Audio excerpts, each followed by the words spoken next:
wabarakatuh. Hai teman-teman, perkenalkan nama saya Feni Rizkyani dengan NIM 23114024 dari Prodi Pendidikan Bahasa Indonesia. Di sini saya akan menjelaskan tentang materi konsep dasar sumber pembiayaan, pengelolaan keuangan, proses administrasi, dan peran guru dalam administrasi satuan pendidikan. Yuk simak videonya.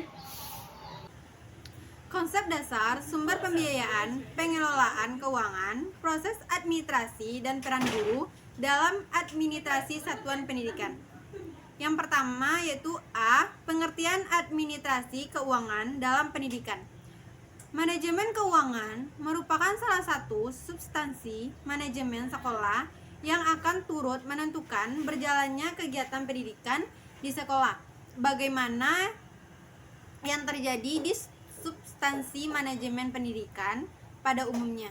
Kegiatan manajemen keuangan dilakukan melalui proses perencanaan, pengorganisasian, pengarahan, serta pengkoordinasian, pengawasan, atau pengendalian. Menurut Diknas 2000, bahwa manajemen keuangan merupakan tindakan pengurusan ketatausahaan keuangan yang meliputi pencatatan, perencanaan, pelaksanaan, pertanggungjawaban, dan pelaporan. Dengan demikian, manajemen keuangan sekolah dapat diartikan sebagai rangkaian aktivitas pengaturan keuangan sekolah mulai dari perencanaan, pembukuan, pembelajaran, pengawasan, dan pertanggungjawaban keuangan sekolah itu. Sumber ini didapat dari Alika FV, Syafa S, dan Syahdia tahun 2015, yaitu tentang administrasi keuangan sekolah. Melalui kegiatan manajemen keuangan, maka kebutuhan pendanaan kegiatan sekolah dapat direncanakan, diupayakan, pengadaannya dibukukan secara transparan, dan digunakan untuk membiayai pelaksanaan program sekolah secara lebih efektif dan efisien. Untuk itu, tujuan manajemen adalah yang pertama, meningkatkan efektivitas dan efisiensi penggunaan keuangan sekolah. Yang kedua, meningkatkan akuntabilitas dan transparansi keuangan sekolah. Dan yang ketiga, minimalkan penyalahgunaan anggaran sekolah. Yang keempat, untuk mencapai tujuan tersebut, maka dibutuhkan kreativitas kepala sekolah dalam menggali sumber-sumber dana, menempatkan bendaharawan yang menguasai dalam pembukuan dan pertanggungjawaban keuangan. Baiklah, contoh yang pertama, memaksimalkan kekayaan pemegang saham. Yang ini dimana adalah tujuan utama bagi banyaknya perusahaan yang berfokus pada peningkatan nilai saham dan memberikan pengembalian yang maksimal kepada para pemegang saham tersebut. Contoh kedua, menjaga likuiditas. Memastikan bahwa perusahaan memiliki cukup kas atau aset likuid untuk memenuhi kewajiban jangka pendeknya, seperti membayar hutang dan biaya operasional lainnya. Contoh ketiga, mengoptimalkan struktur modal, menyeimbangkan penggunaan utang dan ekuitas untuk mendanai operasi perusahaan dengan cara yang paling efisien dan menguntungkan. Contoh keempat, mengelola risiko keuangan, mengidentifikasi, mengevaluasi, serta mengelola risiko yang dapat mempengaruhi keuangan perusahaan, seperti risiko pasar, risiko kredit, dan risiko operasional. Contoh kelima, mengalokasikan sumber daya secara efisien, menggunakan sumber daya perusahaan dengan cara yang paling produktif untuk memastikan pertumbuhan dan keberlanjutan jangka panjang. Contoh keenam, mengoptimalkan pengelolaan aset, mengelola aset perusahaan dengan cara yang memaksimalkan pengembalian, termasuk manajemen Contoh yang ketujuh, meningkatkan probabilitas, yaitu mengarahkan strategi dan operasi untuk meningkatkan laba bersih perusahaan melalui peningkatan pendapatan dan pengendalian biaya. Contoh yang kedelapan, perencanaan dan penganggaran, yaitu membuat rencana keuangan jangka pendek dan jangka panjang serta mengalokasikan anggaran untuk berbagai departemen dan proyek sesuai dengan strategi bisnis. Sumber ini saya dapat dari Putri 2016, Administrasi Keuangan Universitas Negeri Padang. Materi selanjutnya B. Sumber pembiayaan pada satuan pendidikan. Menurut Undang-Undang Republik Indonesia tahun nomor 2 tahun 1989 tentang pendidikan nasional, bahwa pengadaan dan pendayagunaan sumber daya pendidikan dilakukan oleh pemerintah, masyarakat, dan keluarga dari peserta didik. Buku belajar yang digunakan, data pendidikan sekolah disusun berdasarkan pedoman yang 3, yaitu dana dari pemerintah. Dana dari pemerintah disediakan melalui jalur anggaran rutin dalam daftar isian kegiatan DIK yang dialokasikan kepada semua sekolah, dan ini biasanya disebut dana rutin. Besarnya dana yang dialokasikan dalam DIK biasanya dialokasikan berdasarkan jumlah dari peserta didiknya.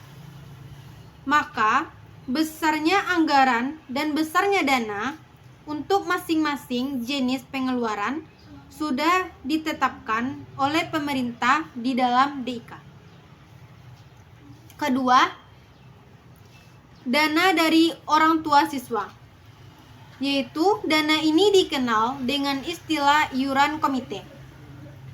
Besarnya sumbangan yang harus dibayar orang tua siswa ditentukan oleh rapat komite sekolah. Pada umumnya, dana komite sekolah terdiri dari dana tetap bulan sebagai uang kontribusi yang harus dibayar oleh orang tua setiap bulan selama anaknya menjadi siswa di sekolah tersebut. Dana insidental yang dibebankan kepada siswa baru yang biasanya hanya 1 kali selama 3 tahun, atau disebut pembayarannya diangsur.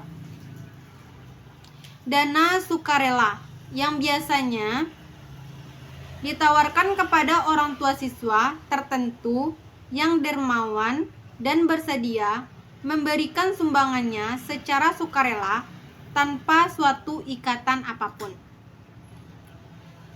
Yang ketiga, dana dari masyarakat.